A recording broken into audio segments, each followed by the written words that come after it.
Terus, kenapa Syekh Siti Jenar sering mengkritik para ulama dan santri zaman itu? Di situ tak tulis. Karena ulama dan santri zaman itu, katanya Siti Jenar, bukan saya loh ya, lebih banyak fokus hanya pada syariah. Syariah ajaran agama, bukan syariah usuluddin adab dakwah. Jadi hanya fokus pada syariah lahir, atau ya pakai istilah sembah raga. Orang disebut baik kalau aktivitas lahiriahnya kelihatan baik, sudah cocok sama syariat. Kalau naik motor kok ndak pegangan tangan, alhamdulillah itu berarti naik motornya syar'i. Tuh kan ndak boleh pegang tangan. Kan begitu pedomannya. Syariatnya kan begitu. Urusan kamu jatuh ya urusanmu. Yang penting ndak boleh pegang tangan kalau bukan muhrimnya. Karena ya itu tadi, sembah raga. Apa-apa diukur hanya kelihatannya. Dan yang kedua, modusnya adalah dogma dan ketakutan. Yang kedua, bujukan surga. Jadi katanya Syekh Siti Jenar, ulama sama santri itu modusnya cuma 3. Yang pertama, dogma. Dalilnya ada loh. Dalilnya apa sih? Ayatnya mana sih? Itu dogma. Yang kedua, ketakutan. Awas kamu kalau begitu, neraka paling bawah lapis 7. Nah, itu ketakutan. Akhirat itu kan ada basementnya ke bawah lapis 7, itu jatahnya neraka. Yang di atas itu lantai 1, 2, 3 sampai 7 jatahnya surga. Jadi bayanganku gitu, narasinya begitu. Kalau surga masuk naik ke atas, kalau neraka jatuhnya ke bawah. Nah, ketakutan. Jadi orang diancam terus. Dan yang ketiga, rayuan surga.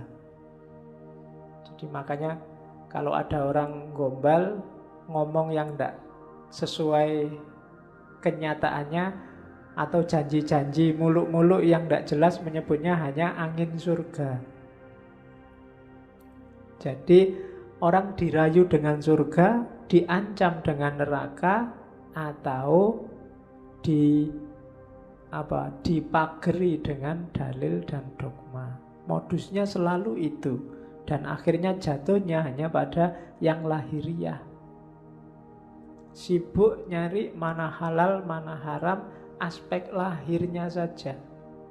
Ada apa-apa ditanyakan fatwanya, ini halal apa haram, dalilnya mana, dasarnya apa. Itu dogma.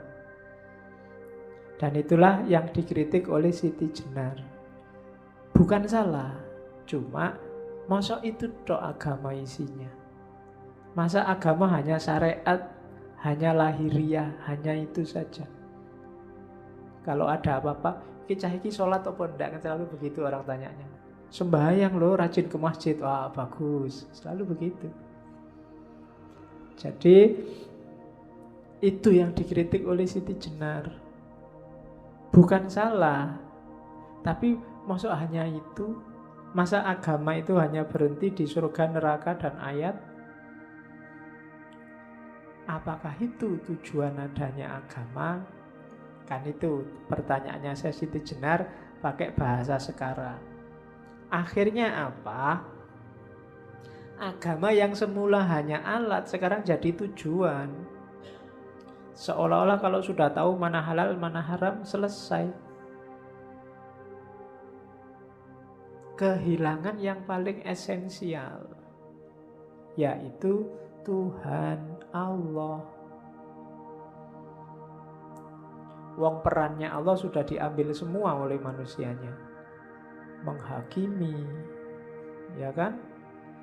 Mengkafirkan, menjudgment dan seterusnya. Itu kan tugasnya Allah. Allah mau mengkafirkan sekarang tidak bisa, didului terus sama orang-orang. Mau ngecap kafir, sudah dikafirkan dulu. Jangan-jangan nanti Allah gengsi, enggak jadi kafir, masa mau kafirkan dulu. Kan kita selalu mendului gitu. Itu jatahnya Allah. Dan kenapa kok kita ambil jatahnya Allah? Karena Allah ternyata tidak masuk dalam semesta urusan agama kita. Tidak masuk dalam pertimbangan keputusan kita. Yang kita cari hanya ayat dan dalilnya. Nanti itu yang oleh Muhammad Arkun dulu disebut takdisul afkar ad-diniyah, sakralisasi pemikiran keagamaan. Yang kita sakralkan bukan agamanya, tapi pikiran kita terhadap agama. Yang kita sucikan ternyata bukan Al-Qur'annya, tapi tafsir kita. Itu yang disebut takdisul afkar. Yang kita sembah-sembah, kita dewa-dewakan tafsir kita. Buktinya apa? Kita merasa tafsir kita pasti benar, tidak mungkin keliru. Pemahaman kita mesti yang paling benar. Nah, itu berarti pikiran kita yang kita sakralkan. Tidak mungkin keliru, itu kan berarti sakral. Jadi ternyata dalam agama kita mensakralkan diri kita sendiri. Nah, itu yang dikritik oleh Siti Jenar. Jadi harusnya kan beragama tadi loh, membersihkan batin, hati sehingga jernih, tidak terlalu bergantung pada panca indera dan akal. Panca indera itu kan yang lihat yang fisik-fisik tadi, yang syariah tadi.